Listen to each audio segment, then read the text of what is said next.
परळी मतदारसंघाबद्दल आपण बोलतोय आणि या मतदारसंघामध्ये अजित पवारांच्या राष्ट्रवादीच्या उमेदवाराचंच पारडं जड दिसतंय। अर्थातच असणार, कारण की मुंडे बहीण भावांनी सगळ्यांनी मिळून इथे प्रतिष्ठा पणाला लावली होती आणि मुंडेंचा हा गड असल्याचं ज्यामुळे बोललं जाते। तर आपण पाहूयात की संभाव्य आमदार नेमकं कोण आहेत। अगदी आणि पाहूयात राष्ट्रवादी अजित पवार पक्षाच्या या धनंजय मुंडेंचं पारडं जड आहे, कारण धनंजय मुंडे हे संभाव्य आमदार असल्याचं पाहायला मिळतंय। राजेसाहेब देशमुखांना रिंगणात उतरवून खरं तर शरद पवारांनी एक डाव टाकला होता, मात्र राजेसाहेब देशमुखांच्या ऐवजी धनंजय मुंडेंचंच पारडं जड दिसतंय। संभाव्य आमदार म्हणून धनंजय मुंडे यांचा विजय होताना पाहायला मिळतोय। परळीमध्ये मुंडे बहीण भावांनी जोरदार प्रचार केला होता आणि त्याचंच फळ कुठेतरी धनंजय मुंडे यांना मिळताना पाहायला मिळतं। तरी देखील यामागची नेमकी कारणं काय असू शकतात, काय कारणं आहेत, पाहूया।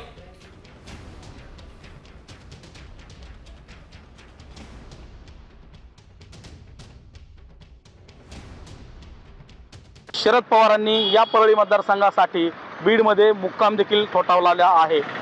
मात्र हे सर्व होत असताना जर आपण पाहिलं तर काल आता जी मतदान प्रक्रिया आहे ती पार पडलेली आहे आणि जे उमेदवार आहेत त्यांचं भविष्य हे मतदान पेटीत कैद झालंय।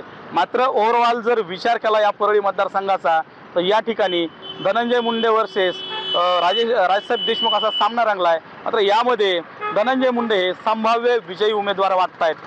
त्याला कारणही तसंच आहे। धनंजय मुंडे हे विरोधी पक्षनेता होते, त्यानंतर ते सामाजिक न्याय मंत्री होते आणि आता ते राज्याचे कृषी मंत्री आहेत।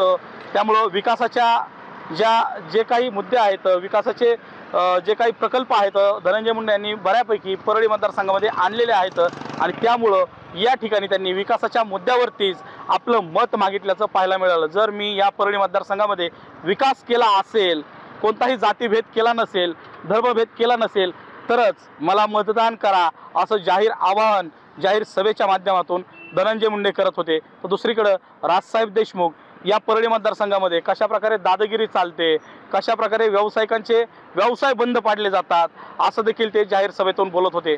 मात्र जनतेने संभाव्य विजयी उमेदवार म्हणून सध्या तरी धनंजय मुंडेंनाच या ठिकाणी निवडल्याचं पाहायला मिळतंय। जो सर्वे आहे तो सध्याला धनंजय मुंडेंच्याच बाजूने दिसतोय। त्यामुळं येणाऱ्या 23 तारखेला गुलाल कोण उधळणार हे देखील पाहणं महत्त्वाचं ठरणार आहे।